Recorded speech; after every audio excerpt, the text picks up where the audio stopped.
Bien, bonjour à tous. Vous êtes vraiment très nombreux ce matin pour la rencontre avec Anne-Dominique Toussaint, productrice du film Vu hier, et Louis Garrel, acteur et réalisateur du film.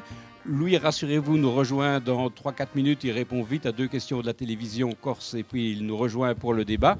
Mais donc, comme nous avons un tout petit peu de retard, alors qu'on vous a dit que ce serait un peu plus tôt, on s'est dit qu'on allait sans plus attendre commencer déjà la discussion avec Anne-Dominique, qui, pour ceux qui étaient là hier soir, mais je pense que c'est le cas entre vous, je le rappelle, est quelqu'un qui connaît fatalement très bien le Festival de l'âme pour y être venu quelques fois, mais aussi nous avons amené des films importants. J'avais évoqué Respiro, j'avais évoqué, je pense, hier aussi le film de Rachid Jaidani, on avait aussi évoqué un film de Nadine Labaki. Deux films, Capharnaüm et... T'es venu avec les deux, j'avais un doute sur le deuxième. Par contre, et puis je pense aussi, c'était toi qui avais coproduit à l'époque Slogan de Greg Chouvani, oui, qui était passé sur le petit site et qui est pour ceux qui n'ont jamais vu un film albanais, ce qui je pense l'immense majorité d'entre nous, voyez celui-là. Voilà, donc Anne-Dominique justement suivrait cette liste de films, mais il y en aurait évidemment beaucoup d'autres, décrit un peu une politique de maison de production, sans entrer dans les détails extrêmement possibles, une petite trentaine d'années que tu fais de la production. Et qu'est-ce qui te donne envie de suivre un cinéaste, de dire sur ce projet-là, je vais. C'est souvent des jeunes chez toi d'ailleurs. Alors, c'est vrai que j'aime beaucoup produire des premiers films. Je ne sais pas, j'ai cette fibre-là. J'aime sentir intuitivement un talent et décider de l'accompagner. Et donc, j'ai produit énormément de premiers films. Et en effet, tu citais Nadine. J'ai produit le premier film de Nadine Labaki qui était Caramel, le premier film de Riyad Satouf qui était Les Beaux Gosses, le premier film d'Emmanuel Carrère qui était La Moustache, le premier film de Jean-Philippe Toussaint qui était Monsieur, qui était aussi mon premier film comme productrice, et le premier film de Louis Garrel, Les Deux Amis. Et donc, ça, c'est quelque chose qui m'est particulier. J'aime vraiment beaucoup cet accompagnement et ces encouragements qu'une productrice doit faire à un réalisateur débutant. Et c'est un travail très intense et très particulier. Et puis évidemment, quand on fait un premier film et que ça se passe bien et que ça marche bien, tout naturellement, on a envie d'en faire un second. Donc j'ai fait les seconds de Riyad Satouf, de Nadine Labaki. Et ce n'est pas le second film de Louis Garrel, c'est son 4e. Mais on a décidé de le développer et de le faire juste après le premier, Les Deux Amis. Et oui. Et donc, mais c'est un film, un scénario qui a mûri pendant très longtemps. Et moi, mon interprétation, c'est que comme c'est un sujet qui est un peu personnel, peut-être que il a fallu à Louis quelques années, quelques moments pour savoir comment il voulait le traiter. Et moi, je pense que ces années ont été très bénéfiques parce que justement, à l'arrivée, le film a vraiment cette justesse qui est aussi entre la profondeur des sentiments et la drôlerie et la fantaisie. Et du coup, voilà, pour répondre à ta question, j'ai fait le premier film de Louis Garrel, j'avais envie d'en faire un autre. On a mis énormément de temps à le développer et entre-temps, il a fait 2 autres films comme réalisateur, mais pas avec moi comme productrice. Moi, je continuais à attendre, à patienter, à m'adapter pour produire et pour faire celui-là. Si quelqu'un peut nous couper le son des chiens derrière, vous nous parce que pour nous, c'est un peu compliqué, là. Donc voilà, si quelqu'un qui connaît un de ces chiens peut le mettre à une 50aine de mètres, ça nous rendrait service. Bon, après, c'est bien, évidemment, c'est toujours la difficulté, mais ça fait partie du charme du village. Mais c'est vrai que là, pour nous, ça a été un poil compliqué sur ce coup-là. Justement, tu as évoqué ton tout premier film, qui était Monsieur de Jean-Philippe Toussaint. Les gens auront compris, ça 2 fois Toussaint, que vous étiez frères et sœurs. Et c'est en fait, tu étais à l'époque toute jeune, tu sortais des études.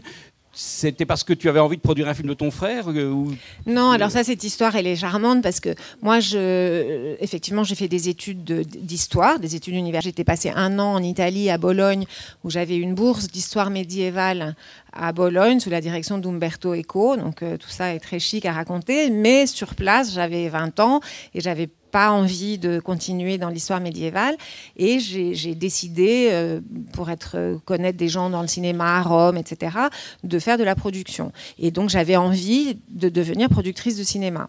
Parallèlement à ça, mon frère Jean-Philippe a écrit un livre, un premier livre qui s'appelait La salle de bain et qui a eu énormément de succès, qui était un phénomène en littérature. Et ce livre a été adapté au cinéma. Pas par lui, pas par moi, par un autre réalisateur, une autre production.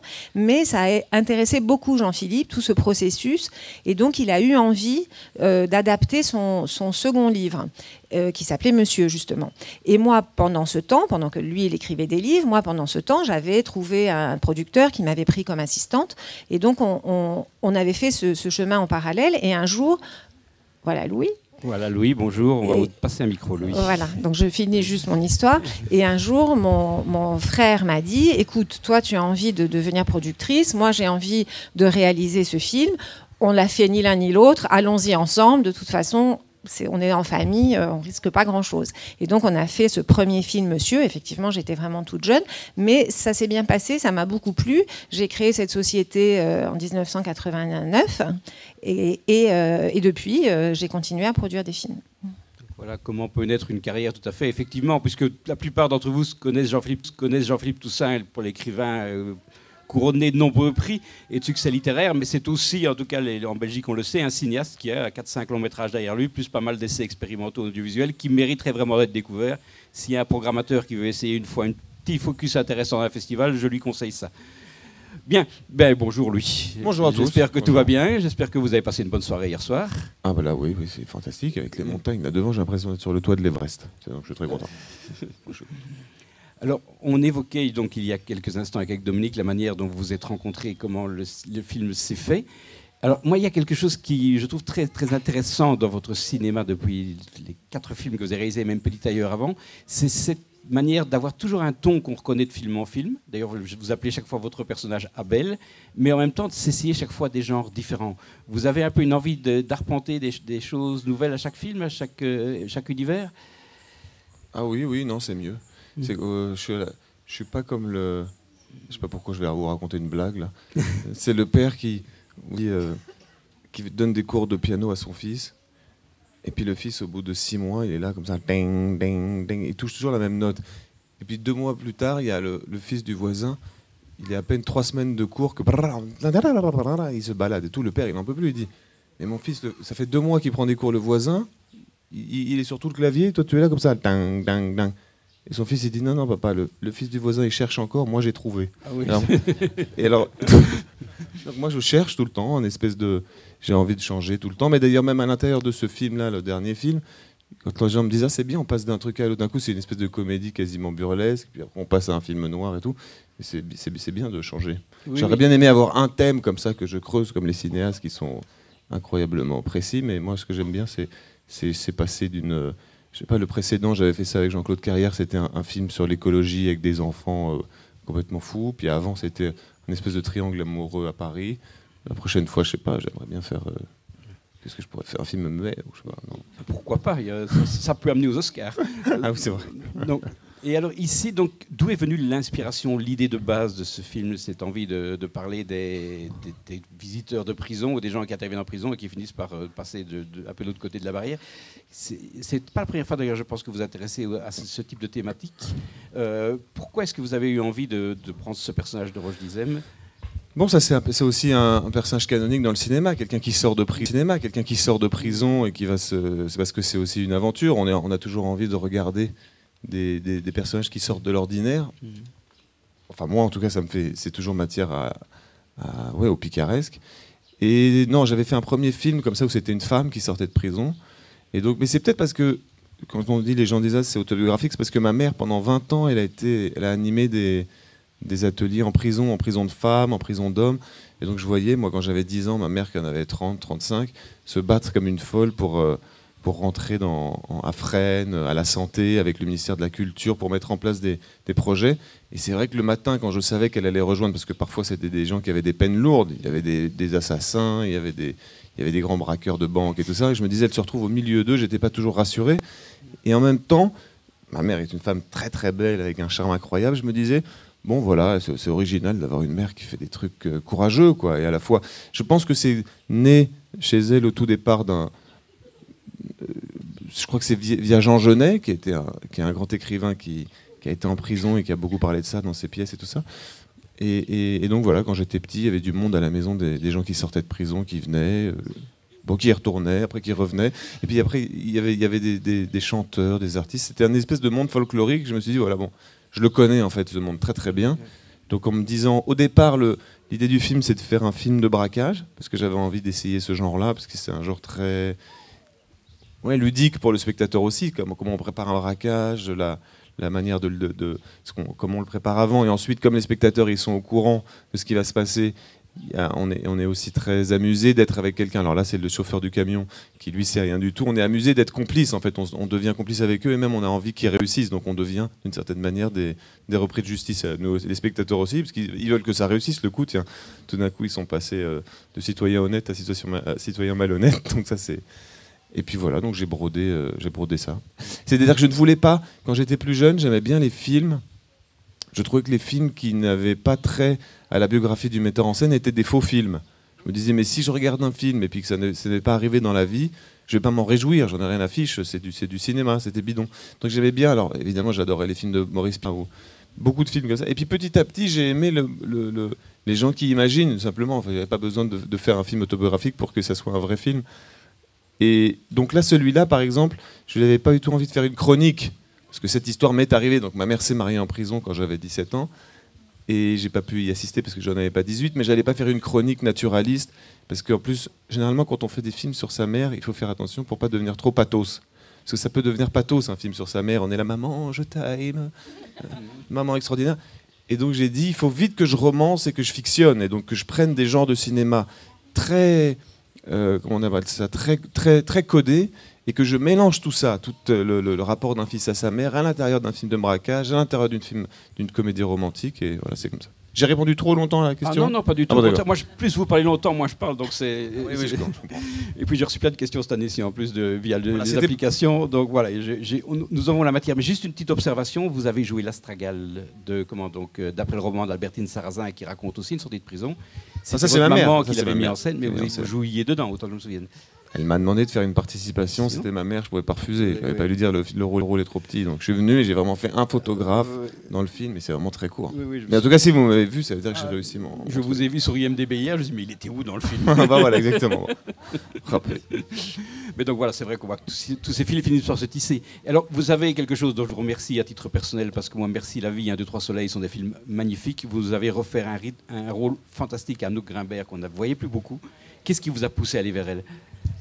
Tout d'un coup, on est plein d'a priori. Quand tout d'un coup, je faisais le déroulé des actrices qui avaient à peu près l'âge du rôle, quand je pensais à Anouk, je pensais, je pense qu'elle est trop... Elle va pas réussir à monter dans les hauteurs, parce qu'il fallait une femme quand même qui fait des ateliers théâtre en prison et qui tombe amoureuse d'un détenu. On peut pas demander ça à quelqu'un d'un peu terne, quoi. Et j'avais peur qu'elle n'arrivait pas à monter. Et puis tout d'un coup, je l'ai appelée, et je la connaissais pas personnellement, et au téléphone, j'ai vu qu'elle avait quelque chose d'un peu coucou. Et donc je lui ai dit, je t'envoie 3-4 scènes, vous me dites si ça vous plaît, et on se rencontre. Elle a lu ça en 10 minutes, elle m'a rappelé, paf, encore plus coucou, comme elle me parlait des scènes, trop bien. Et donc je lui ai dit, est-ce que vous voulez bien venir avec Roche Dizem, faire juste la scène du mariage en prison, que je filme dans un bureau, comme ça? Elle m'a dit, avec grand plaisir. Elle est arrivée d'une beauté super sympathique, chaleureuse, amusante et tout ça. Roche dit, je voyais bien qu'il était un peu bloqué sur elle, puisque le regard que j'avais trouvé, là, ça y est, parce que j'avais quand même... Je ramais un peu, et je les ai filmés tous les deux, mais ils ne se connaissaient pas. Et j'ai pris mon téléphone portable, j'ai dit, alors, Sylvie, acceptez-vous de prendre pour époux et tout? Puis là, elle hurlait oui et tout, lui, il était là à côté, enfin, tout fonctionnait.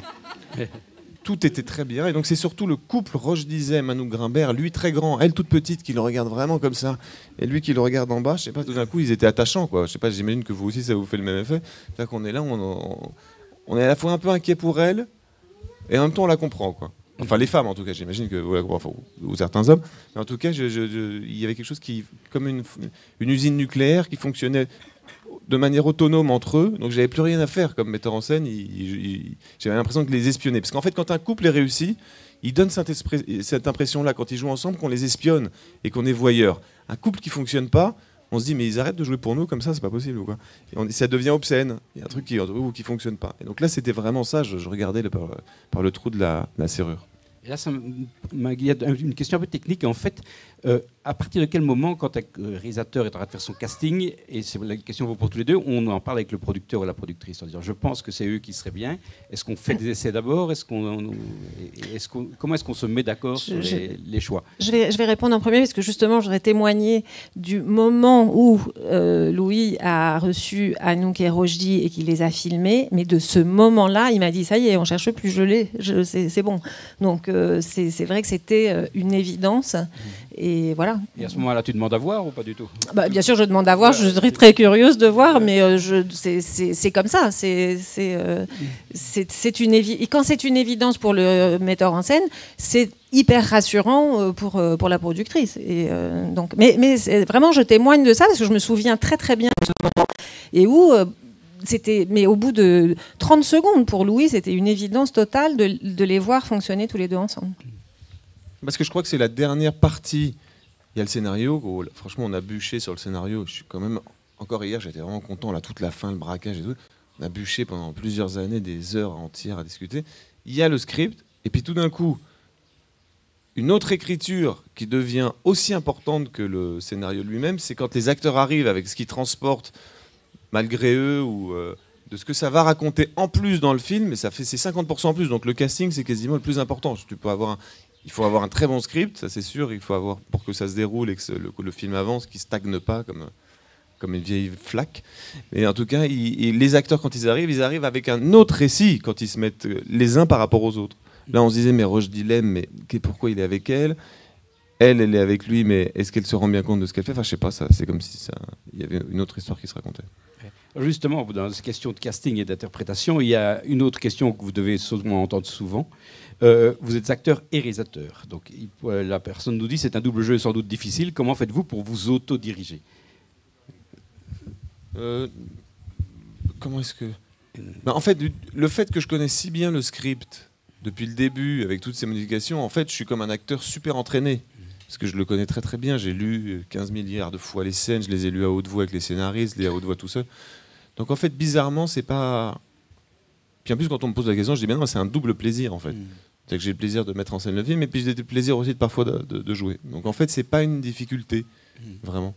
Donc pour ce qui est technique, vous avez... pour ce qui est technique, j'ai au combo, j'ai une script avec qui je travaille depuis toujours, qui s'appelle Anaïs Sergent, qui est elle derrière le retour vidéo, et donc je joue quand même pour elle. Quand je joue pas pour moi-même, mais je joue pour elle qui regarde tout du début du tournage à la fin du tournage. Et donc on a des codes. Donc quand j'ai terminé une scène, je viens la voir. Quand elle me dit « Ah, c'est bien », je sais que c'est de la merde. Et quand elle me dit rien et qu'elle me fait un clin d'œil, ça veut dire que c'est bon, on peut passer au plan suivant. Voilà. Je voudrais témoigner de quelque chose aussi, c'est que moi, je reçois les rushs, et les rushs, ce sont les scènes dans leur longueur, et on voit évidemment un peu avant que ça commence et au moment où ça commence. Et donc, très souvent, on voit Louis dans son personnage de metteur en scène, et le moment où le Twitch où il joue. Et Louis est très très très concentré comme metteur en scène. Il est hyper concentré. Il est pas du tout séducteur ou séduisant. Il est vraiment dans son truc. Il dirige. Et donc c'est hyper impressionnant de voir sur les rushs où il donne ses directives, on le sent réfléchir, il dit non, il faut mettre ça comme ça, il donne les indications aux acteurs, etc. Et au moment où on dit moteur, mais dans la seconde, il est son personnage d'Abel, comme vous l'avez vu hier sur l'écran et tout. Et c'est vraiment, j'avais envie d'ailleurs de répertorier tous ces moments parce que c'est des changements immédiats et vraiment spectaculaires. Et d'ailleurs, c'est la question... Abel dans tous les films. Bon, fatalement, c'est sans doute une manière de créer votre double cinématographique. Et pourquoi Abel? C'est simplement parce que c'est un prénom qui vous plaît ou bien ça vous renvoie quelque chose d'autre? Abel, il y a un côté biblique et c'est aussi la grande histoire c'est un truc romanesque de Abel au départ que j'ai choisi. Et après, je change pas de prénom, mais c'est par souci de clarté. C'est-à-dire que si je m'appelais Jean-Jacques, François, Michel, à chaque fois de film en film, je m'y perdrais. Abel, je dis ah oui, c'est le personnage que j'interprète quand je mets en scène et que je joue, et tac, je mets mon masque d'Abel. Mais j'aurais bien... Les gens posent souvent la question, mais je pense que c'est parce que c'est un personnage biblique. Pourquoi toujours cet Abel? Et en fait, j'ai pas une réponse géniale à donner, à part celle-là, c'est pour pas m'emmêler les pinceaux. Après, j'aime bien, parce que j'aime bien Goldoni et Marivaux, et qu'il y a toujours un arlequin, ou il y a toujours un pantalon, et du coup je me dis, ah tiens, il y a le petit Abel qui ressort, qui est ce type un peu angoissé, un peu inhibé, qui est tout le temps en train ou de râler, ou d'être pas très de bonne humeur. Voilà, je l'aime bien, ce mec-là. Et donc voilà, alors on va parler de la 4e pierre angulaire de votre casting, c'est-à-dire Noémie Merlan, et elle me renvoie à la manière dont vous travaillez avec les acteurs, je pense, et pour faire de la comédie de manière efficace, on évite tout surjeu, et on ne prend pas des acteurs typés comédie, mais plutôt des acteurs tout-terrain, et moins ils en rajoutent, plus les situations renforcent le côté tout à fait énorme ou improbable. C'est du comique de situation, je trouve extrêmement efficace. Surjeu, je sais pas, parce qu'en fait, le surjeu, moi, les plus grands acteurs que j'ai jouent vachement. Hein. Vittorio Gassman, de temps en temps, il faut le voir jouer. Putain, il est pas du tout comme dans la vie.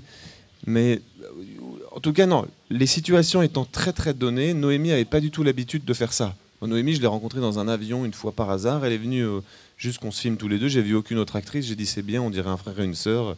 Est-ce que ça doit te faire le film? Et quand on est arrivé sur le tournage, comme j'avais des situations quand même très, oui, en tout cas très précise et forte, je savais qu'elle avait l'espace, et que j'en avais besoin aussi, qu'elle joue plus fort que le naturalisme, en tout cas. Parce que moi, c'est vrai qu'au bout d'un moment donné, le naturalisme, c'est pas un truc qui me... Je peux voir des films qui sont naturalistes, qui peuvent m'intéresser. Mais comme le film, il fallait que ce soit un film d'acteurs et de personnages, j'avais envie que les personnages soient dessinés comme dans des bandes dessinées. Vous voyez, qu'ils soient très gros, quoi. Que ce soit des personnages qu'on tout de suite on reconnaisse. Et donc je disais à Noémie, pousse ton jeu, là.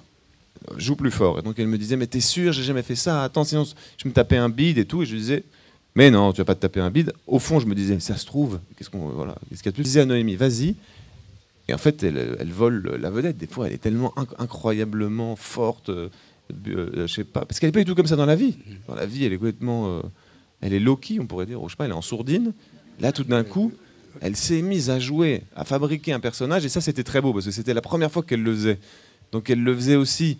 Elle a une détermination dans les scènes incroyable. Je disais couper, elle fondait par terre de honte. Elle disait mais attends, je peux pas jouer comme ça, c'est pas possible. Je disais si, je t'assure. Comme j'avais aussi Anaïs, la script avec qui je travaillais, Julien Poupard qui est l'opérateur, on se marrait comme des baleines et je voyais bien qu'elle tenait quand même quelque chose. Ça c'était génial. Ça, quand on voit un acteur devant soi et qu'on a aiguillé sur un chemin qu'elle a jamais pris, et que tout d'un coup le chemin il est vraiment ensoleillé et très fleuri. Je trouve que vous lui avez fait un cadeau formidable parce que vous lui ouvrez tout un nouveau spectre pour une comédienne très utilisée dans un registre en France. Là, maintenant, les metteurs en scène vont avoir envie de faire plein d'autres choses avec elle. Je trouve que c'est très très bien. Oui, je pense aussi. Oui. Alors, j'ai une autre question technique qui était arrivée par l'Internet au milieu de la nuit. Au sujet du traitement de l'image, il y a un choix affirmé. Fait-il référence aux couleurs des années 80, comme les chansons du film, ou comme peut-être l'esthétique d'un certain nombre de films de gangsters ou de braquages de cette période-là? J'aime bien l'idée au milieu de la nuit. Oui, les gens ont vu finir le film. Il y a quelqu'un à 4h du matin qui dormait. On leur a dit, vous avez qui dit mais comment a-t-il fait pour donner cette texture? QR code pour dire du matin. Moi, je suis impressionné à cette heure-là, je dehors, mais bon. La syntaxe était bonne. C'était une franchement, oui, syntaxe alcoolisée. Non. Toute évidence, la personne était à jeun ou très lucide. Non, d'accord. Non, le traitement de l'image, c'est parce que toujours je tourne en.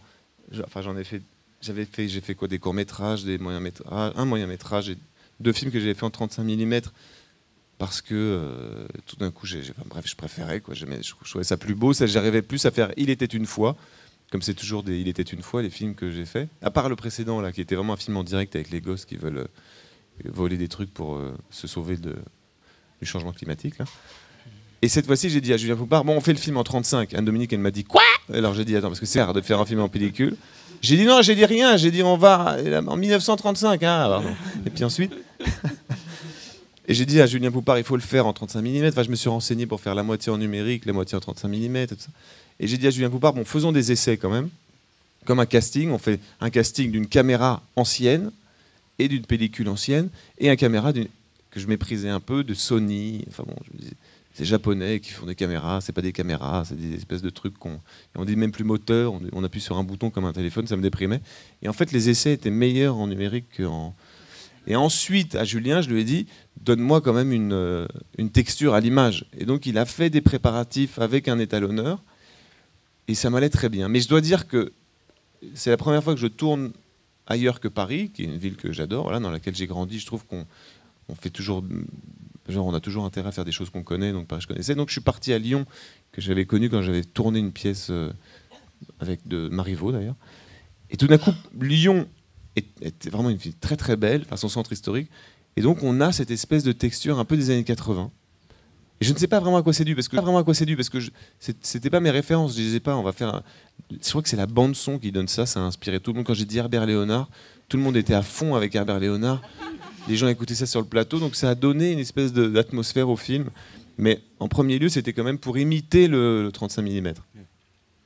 Voilà. Et alors, il y a justement ce choix de chansons des Gianna Nannini et autres qui sont des tubes variétés. C'est des trucs que vous aimez bien. Vous aviez envie, vous trouviez que ça collait particulièrement Ah, moi, j'ai toujours aimé la variété française, parce que de temps en temps, il y a un peu des gens snobs qui viennent me voir. Mais pourquoi tu mets Herbert Léonard, tout ça là Je dis parce que j'aime ça, Herbert Léonard. Moi, tu me mets pour le plaisir, je deviens fou là. Ça y est. Et donc, non, sincèrement, la variété française. Mais ça, c'était Truffaut qui disait une très belle chose, qui disait que pourquoi les chansons de variété elles fonctionnent, parce que les mots sont tellement simples que tout le monde peut s'identifier. Tout d'un coup. Et c'était aussi parce qu'il fallait mettre de la variété. C'est-à-dire que quand je vais en Italie, par exemple, et que je vois un film italien que j'aime, et que tout d'un coup il y a une bande originale américaine, ça me fout un cafard et j'ai de la peine pour eux, parce que je me dis, ah là, ils pensent que leur film est style avec la bande américaine, sauf que ça fait ridicule, ça fait comme s'ils voulaient imiter les Américains. Tandis que moi, quand je vais en Italie et que je vois un film italien, j'ai envie d'entendre de l'italien, quoi. Donc là, j'ai pensé aussi. S'il y a des spectateurs italiens ou espagnols, bah, on va leur mettre la grande variété française. Allez, on y va, Catherine Lara, Herbert Léonard, Gérard Blanc, tout ça.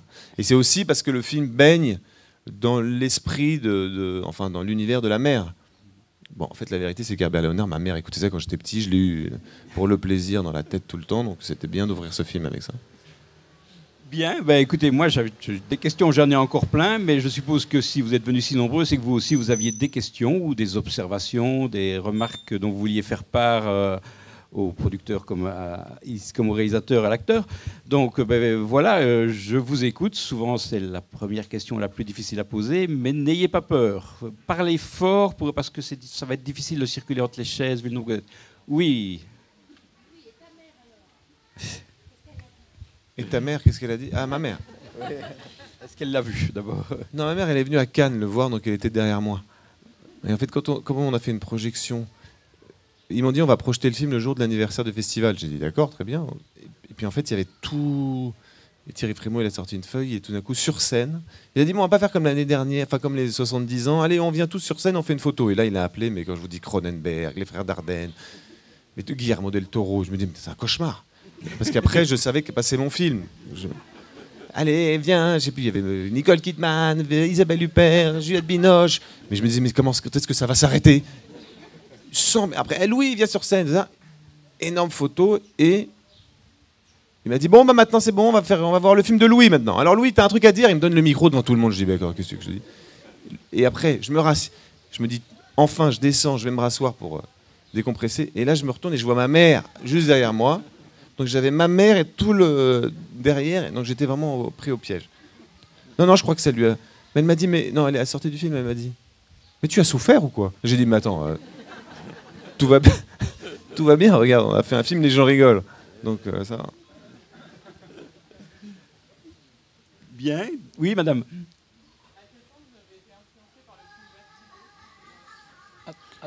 À quel point j'ai été influencé par Vertigo. Non, Vertigo, tout le monde est influencé par Vertigo. Là, parce que c'est le plus grand film, un des plus grands films qui a été fait dans l'histoire du cinéma. Non, j'avais des scènes de filature. On peut rien y faire. À un moment donné, on est obligé de faire un tout petit peu. On fait une mini citation parce qu'on peut pas faire autrement. On se met dans les. Je sais pas, on fait l'écho 60 ans après de Vertigo, quoi. Mais je suis pas tant influencé que ça parce que le film, il est. Mais en tout cas, la partie filature, forcément, on y pensait. Mais surtout, j'étais content. C'est ce que je disais, parce qu'on n'avait pas l'occasion beaucoup dans le film de voir un peu les perspectives et les bâtiments lyonnais qui sont vraiment très très beaux. Et donc du coup j'ai dit bon, on se sert de la filature aussi pour présenter la ville de Lyon et juste pour faire la petite visite touristique. Donc on a ce moment où Rochdy marche sur les quais comme ça et on voit des espèces de magnifiques couleurs des immeubles de Lyon qui sont ocre comme ça et qui sont très différentes de Paris. Et puis Lyon est la ville de la filature. Et Lyon est la ville de la filature, bien sûr. Évidemment. Oui, allez-y, je vous en prie. Trois questions. D'abord, le personnage principal, vous êtes innocent. Enfin, on vous sent complètement innocent, on vous sent pris en fait dans une espèce de mécanique infernale. Est-ce que vous avez tourné le film en ayant envie de montrer qu'au fond, vous se retrouvez situation où on finit en prison et oui, bien sûr, vous avez commis le vol, mais n'étiez pas criminel. Mais il est innocent. Non, c'est un jour aussi, j'étais allé à un tribunal comme ça, regarder des cas, et je me disais, ça doit être bien difficile d'être juge, pas pour les crimes et tout ça, de sang, je veux dire, mais pour les vols, c'est vachement difficile parce que la plupart des gens qui volent, ils ont toujours une bonne raison de voler, ou ils ont plus assez d'argent, ou ils ont fait une chose. Donc c'est d'une certaine manière, même s'ils sont criminels, ils sont innocents, parce qu'on a toutes les cartes en main. Lui, Rushdie, il commet un crime de manière innocente, quoi. C'est pour essayer de rendre sa femme heureuse. Il n'a pas les moyens, il a un complexe culturel vis-à-vis d'elle. Et le beau-fils, pareil, c'est pour aider sa mère. Donc même s'ils sont coupables, j'aimais bien que le film s'appelle L'innocent, quoi, aussi. Et puis c'était aussi l'idée d'un type comme moi, qui avait rien à voir avec le milieu du crime, quoi, qui tout d'un coup, par affection pour sa mère, se retrouve en présence d'un type quand même qui connaît un peu le milieu et qui se retrouve à faire un coup, quoi. Ça, c'était un des ressorts comiques du film. Camus vous a inspiré parce qu'au fond, il se retrouve à tuer quelqu'un, un peu malgré lui, donc ça fait mal pour lui, parce qu'il est condamné à mort, et le livre démarre sur l'enterrement de sa mère, il ne le touche pas. Oui, mais là, il vole des œufs des surgeons, donc c'est pas non plus la même chose.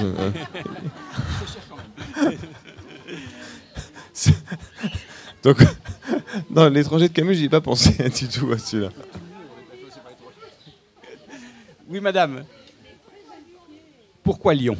Ah, très bonne question. Parce que quand j'ai été jouer là-bas, et je voyais qu'il y avait des perspectives très très différentes. Il y a une périphérie qui est complètement comme ça, complètement moderne, et un cœur historique très très beau, des hauteurs, et je me suis dit c'est vachement bien pour faire un casting. Surtout je pouvais pas le faire à Paris, je sais pas comment vous l'expliquer. J'avais envie aussi de sortir de Paris et de faire ça dans une autre ville, mais j'aimais bien l'idée qu'un type qui va ouvrir un magasin de fleurs, je sais pas si j'avais fait ça à Paris, je serais pas arrivé, je crois. Il fallait une ville vraiment plus petite que Paris, qui soit quand même une grande ville, mais une ville plus petite, et aussi tout simplement parce que je trouve que c'est une belle ville, quoi. Et surtout que ça dépayse un peu. Parce qu'on la voit pas tant que ça. Oui, c'est une décision qu'on avait prise dès le début, de pas, quand le scénario était encore en état d'ébauche, de ne pas installer l'histoire à Paris. C'était vraiment une décision initiale. Alors, est-ce qu'il y a d'autres questions dans la... Oui, monsieur. Est-ce que le caviar a été une évidence dès le départ pour vous? Une bonne idée, quand même, le non, caviar. c'est une très... Alors voilà, je vais vous dire, ça me ramène à la Corse. Parce qu'en fait, je cherchais... Il y a eu le nombre de coups au cinéma. Les vols de tableaux, les vols de banque, les vols de je sais pas quoi. Et donc je cherchais à un moment donné quoi voler. Et je trouvais pas. J'étais là, des iPhones. Qu'est-ce qui aujourd'hui, il n'y a plus d'argent vraiment dans les banques. De toute façon, donc il n'y a plus d'argent qui se trimballe vraiment, à part dans les Brinks. Mais putain, on les a vus 15 fois, les Brinks se faire braquer, c'était nul. Donc je cherchais, je trouvais pas. Et je suis en Corse. Dans une petite pizzeria comme ça. Et il y a toujours un Corse pour vous dire « je connais quelqu'un qui a fait des coups ». Très souvent.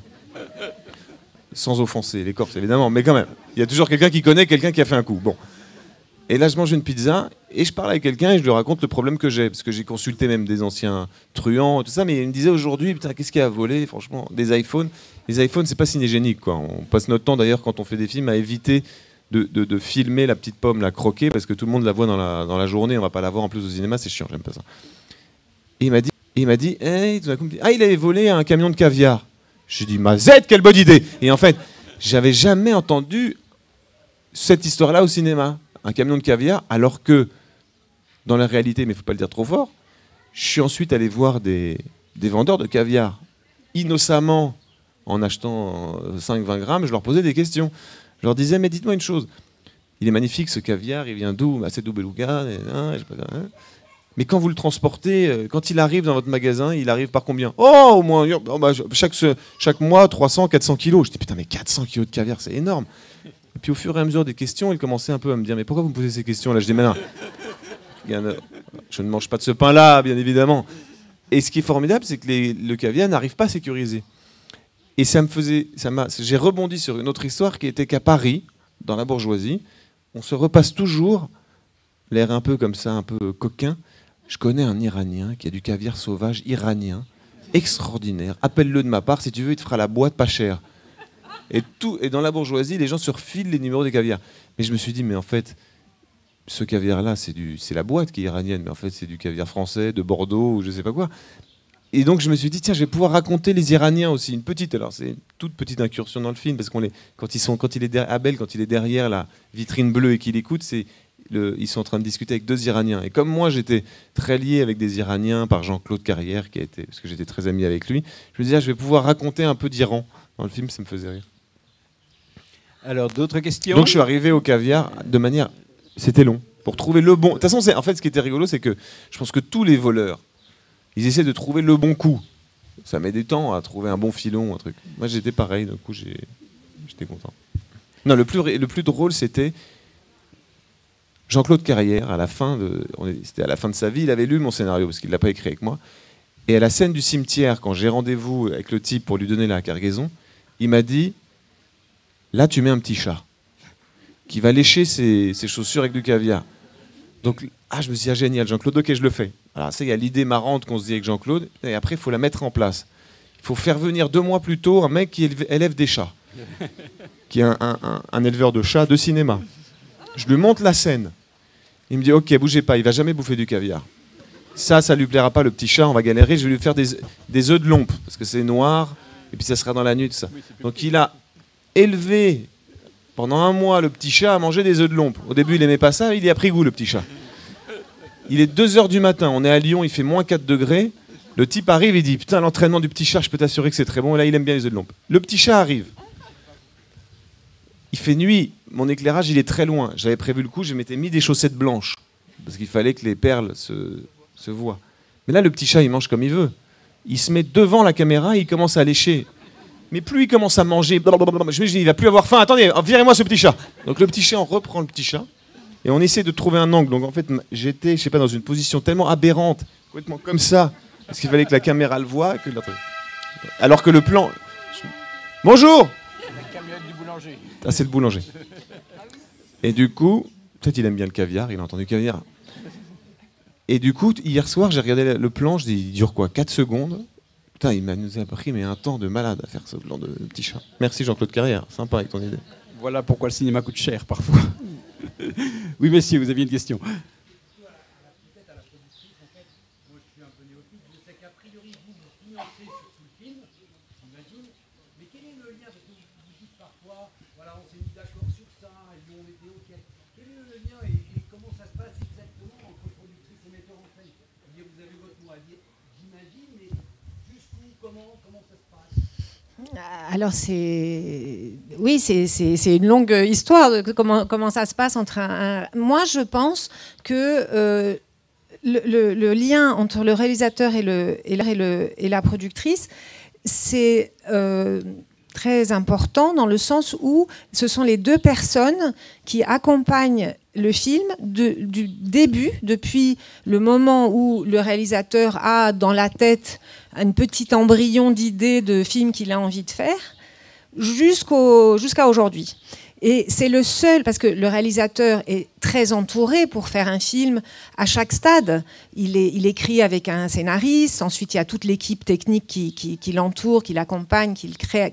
Il y a les acteurs, évidemment, après il y a le monteur, le message, enfin, il y a tout un cheminement.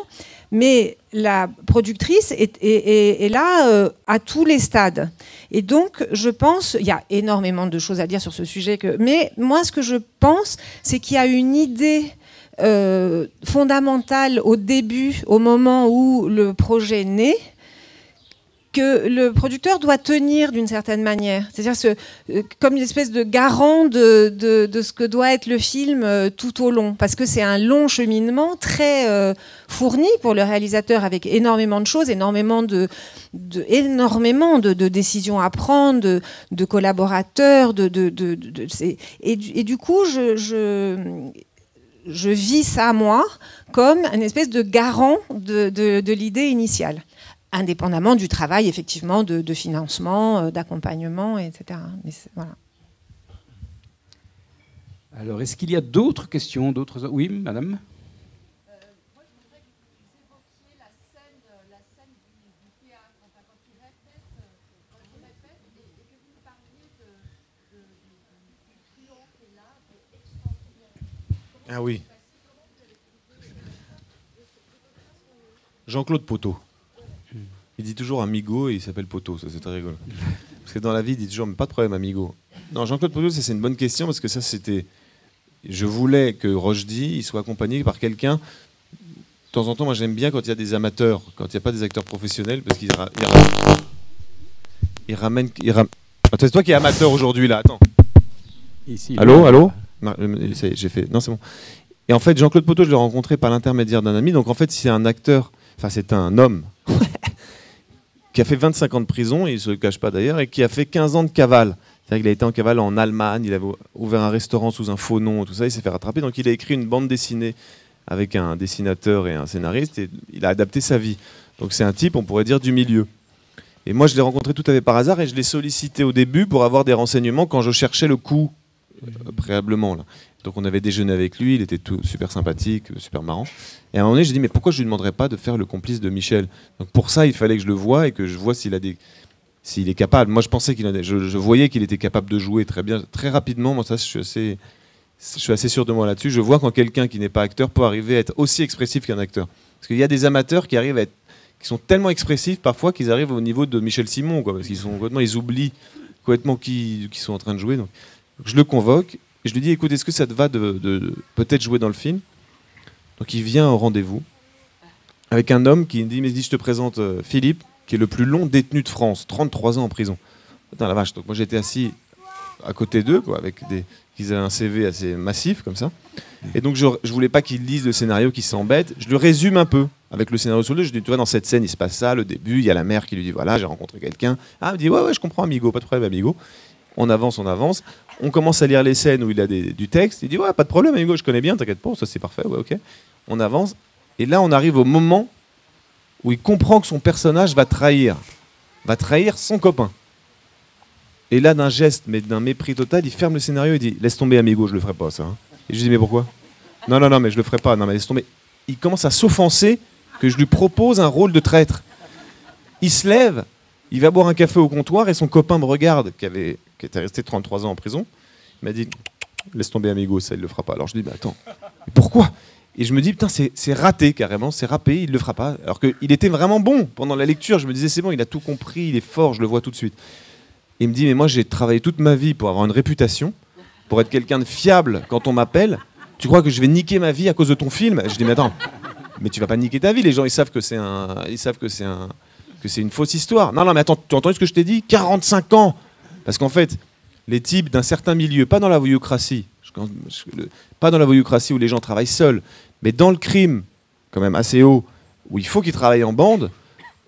En fait, la valeur, c'est est-ce que ce type est fiable ou est-ce que ce type est pas fiable. Donc lui, son angoisse, c'était de se dire les gens vont me confondre. Et en fait, heureusement qu'il avait un copain un peu plus jeune, d'ailleurs, merci à lui, avec qui il a parlé le lendemain et qui lui a dit, mais t'es con quoi, mais vas-y, fais-le, il y a Rochdy, c'est marrant comme tout, tu vas faire un type. Donc il m'a rappelé et il m'a dit, ok, d'accord, je veux bien essayer. Parce que du coup, après, j'ai fait des essais avec Rochdy.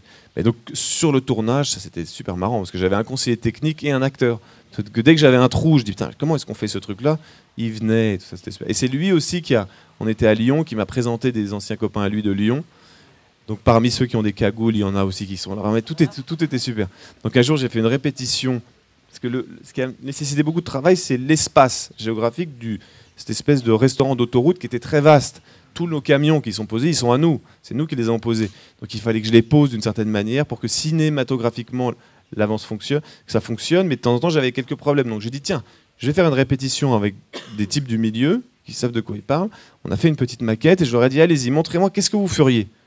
Putain, ils sont partis, mais ils étaient 6-7, ils sont partis pendant 2 heures, je pouvais plus les arrêter. Mais là, t'arrives ici, par ici, mon gaillard, tu prends là-bas. Et j'ai dit, mais non, tu tues pas le mec, attends, baisse ton truc et tout ça. Et puis au bout de 2 heures, je me suis dit, bon, je suis obligé, voilà, de manière réaliste, si je faisais le coup de manière réaliste, ça fonctionnerait pas cinématographiquement parlant. Donc j'ai dû abandonner tout le côté parfois crédible, parce qu'en fait, la vérité, elle réside dans une autre chose, dans la scénographie, dans la mise en scène. C'est simplement pour que le spectateur il puisse suivre l'action sans avoir à se poser la question de savoir mais où on est, où est-ce qu'ils sont cachés. Et donc voilà, Jean-Claude Poteau, il s'appelle, il est vraiment adorable.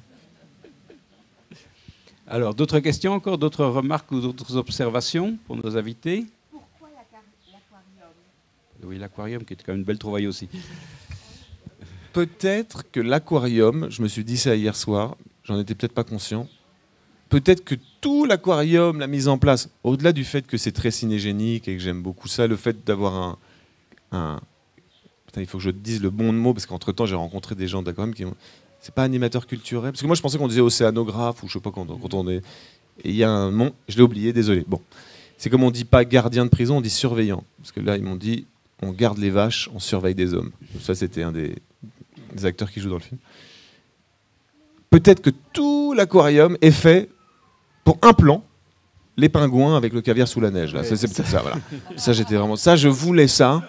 Je voulais qu'à un moment donné dans le film, on dézoome et qu'on est made in Iran, qu'on dézoome et que là, il y a un petit pingouin qui s'ébroue avec de la neige sur le truc. Donc c'est probablement pour ça. Et ça, pareil. Alors là, au début, tu te dis, je veux le caviar sous la neige dans un truc de pingouin. Je veux des requins, il me fallait des requins. J'ai fait le tour de France des aquariums. J'ai pris des trains. Je suis arrivé, il y avait des requins. Et les pingouins? Bon, on n'a pas de pingouins. Ouais, puis là, je repartais. Mais c'est aussi parce que c'est un lieu cinématographique. Je dirais que c'est une vague idée de... Parce qu'un jour, quelqu'un m'a dit, mais tu sais que les poissons aussi, ils sont en prison. Bah, je dis, oui, c'est vrai. Aussi.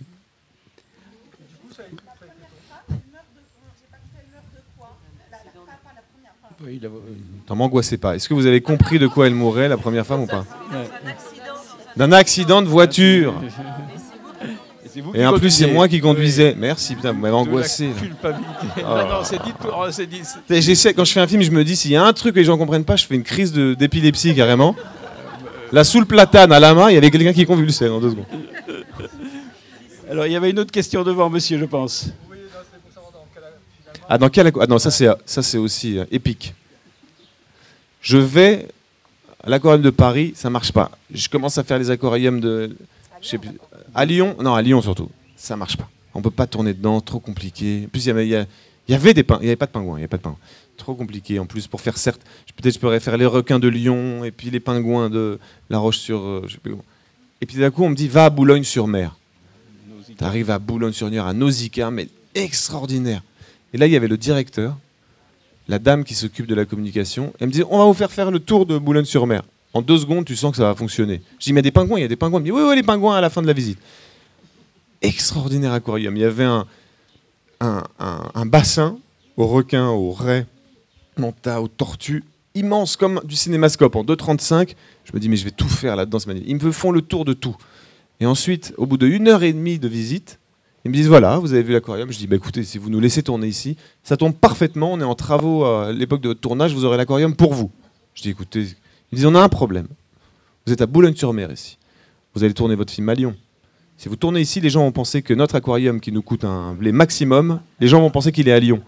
Donc il faut que si vous voulez tourner ici, vous venez tourner tout votre film à Boulogne-sur-Mer. Je dis, attendez, non, j'ai tout fait à Lyon là. J'ai tout fait à Lyon. Ils m'ont dit, libre à vous, comme vous voulez. Si vous voulez tourner à Nausicaa, vous venez tourner à Boulogne-sur-Mer. Alors, je dis, mais attendez, non, c'est pas possible, on va trouver une solution. Donc je me dis, je vais faire des t-shirts avec marqué Nausicaa, j'enlève Boulogne, je leur dis tout, je leur donne des gages de tout. Blocage, mais j'ai jamais vu un blocage aussi gros. J'ai dit, mais c'est trop dommage, les gens, ils ont l'habitude au cinéma. Le nombre de films que vous aimez, qui sont tournés, un bout ici, un bout là-bas, c'est comme un Rubik's Cube, le cinéma, c'est comme ça. Blocage. Là, ça m'a pris 1 mois pour essayer de les appeler. J'ai même fait appeler des... Enfin bref. J'ai ramé. Et ensuite, finalement, je suis allé à Brest. C'est l'aquarium de Brest, évidemment. Mais là, plus que sympathique, c'est à Lyon. Ils m'ont même pas dit c'est à Lyon, il y a un problème de Brest. Ils étaient contents que tout d'un coup on présente l'aquarium de Brest, tout leur travail. Enfin, bon. Donc voilà, il est à Brest, il était génial. Alors, est-ce qu'il y a encore l'une ou l'autre question? Le temps commence à filer parce que nos invités ont des avions à reprendre pour certains. Alors, question encore, observation, quelqu'un?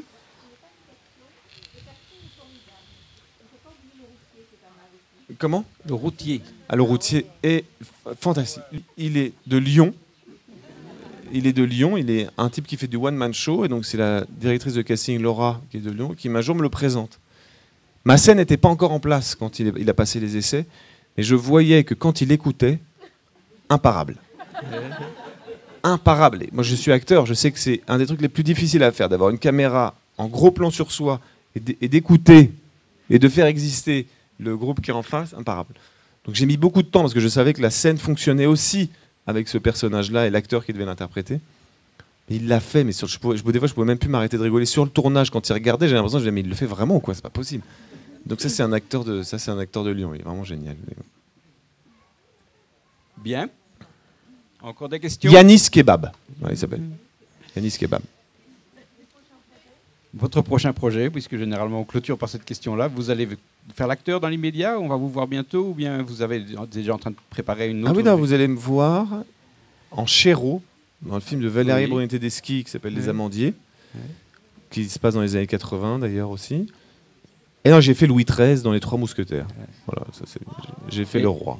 Justement, pendant le Festival de Cannes, sur France Télévisions, un jour soir, je vous ai entendu dire que finalement, le vrai métier pour un jeune comédien, c'était de faire du théâtre et pas du cinéma. Or, vous avez fait énormément de cinéma. Oui, non, parce que je dis ça aux jeunes gens qui viennent me voir. Ah, mais qu'est-ce que tu fais? Je dis, mais écoute, si tu fais du cinéma dans ta vie, si tu as une chance incroyable et que tu tournes des films en premier rôle, tu vas tourner 25 jours par an.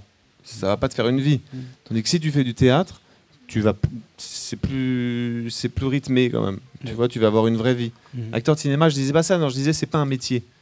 Au sens où ça fait pas un métier pour la vie réelle comme ça. Et c'est peut-être pour ça que vous avez glissé vers la réalisation, ou c'était d'entrée de jeu une envie de réalisation? Non, non, moi j'ai voulu faire du théâtre aussi, mais je suis tellement angoissé que quand je suis sur scène et qu'il y a 600 personnes qui me regardent, tout d'un coup, il y a Isabelle Huppert un jour, elle était en train d'attendre ma réplique. Il y avait des gens qui me regardaient, c'était au théâtre de l'Odéon, ils étaient 600. Et j'ai eu un moment d'angoisse et je dis mais qu'est-ce que je fous là, je comprends plus rien, je suis sur une scène, ça. Donc en fait j'ai trop le trac, je fais plus de théâtre pour ça. Voilà, oui. Ah ouais, j'ai un trac, mais j'ai jamais vu ça. Bien. Et le prochain projet de réalisateur est déjà dans un coin de votre tête? Oui, déjà dans un petit coin comme ça. Oui. Il attend que celui-là sorte. Il t'en a déjà parlé du prochain projet? Non, mais alors justement, en projet immédiat, il y a quand même la sortie du film, parce que c'est vrai que là, Ah là, il y a la productrice qui parle. C'est le 12 octobre. Non, mais c'est vrai, c'est le 12 octobre, et entre maintenant et le 12 octobre, il y a toutes sortes d'étapes, dont celle de l'âme qui était formidable, avec des projections en avant-première, où on continue vraiment à goûter les réactions du public, parce que c'est quand même une angoisse. Et puis on travaille sur la bande-annonce, on travaille sur l'affiche, on travaille sur la promotion, on travaille aussi à l'international, parce que le film a été acheté dans de nombreux pays, et donc on va aller au festival de San Sébastien, au festival de Rome. Enfin, il y a toute une tournée, il y a tout un travail préparatoire à faire avant la sortie qui est absolument passionnant, un petit peu angoissant, mais ça fait partie aussi du plaisir de ce métier et quand on est fier d'un film comme ça, c'est agréable. Mais il y a cette date du 12 octobre avec la sortie du film en salle qui est quand même un peu un coup près. Encore aujourd'hui, puisque maintenant tout le monde dit qu'on diversifie les sources de circulation, mais dans ton esprit, il faut d'abord que le film marche bien en salle. Oui, bien sûr. Oui. Tout converge là sur le 12 octobre. Après, le film a d'autres vies, bien sûr, mais là, quand même, la sortie du film en salle reste importante, symboliquement et aussi, je ne dirais pas financièrement, mais professionnellement. Oui, puis en voyant rire 800 personnes hier, c'est quand même pour être vu comme ça, quoi. C'est clair. Moi, quand quelqu'un m'a dit j'ai regardé ton film sur un lien, les journalistes parfois ils peuvent pas faire autrement, ça me déprime. Ils sont tous seuls chez eux, en train de regarder ça, ça me fout le blues. Oui, je vous en prie.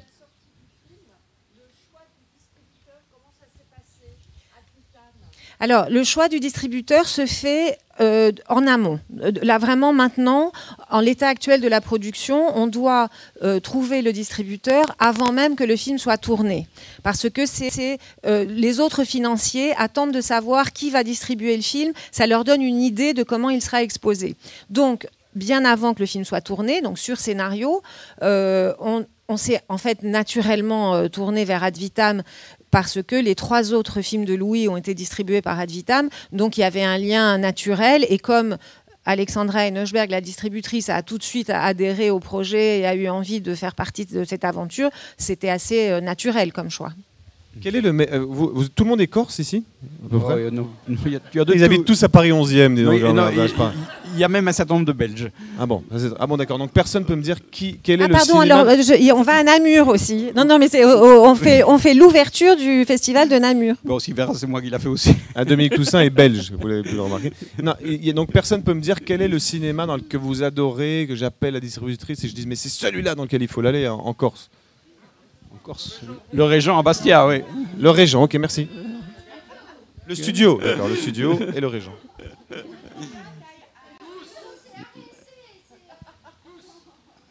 Le studio. D'accord. Si j'arrive à avoir le studio et les régions, je suis le roi du monde. Là, et la Fogata à l'île Rousse, ce sont des amis et c'est très bien. Et ce la qu'ils font. Fogata et Oui, les oui. Roses, ok. Bien. On en reste là, les amis. Voilà. Ben, merci beaucoup d'être venus jusqu'à Bonne nous. journée. Et bonne chance pour le film.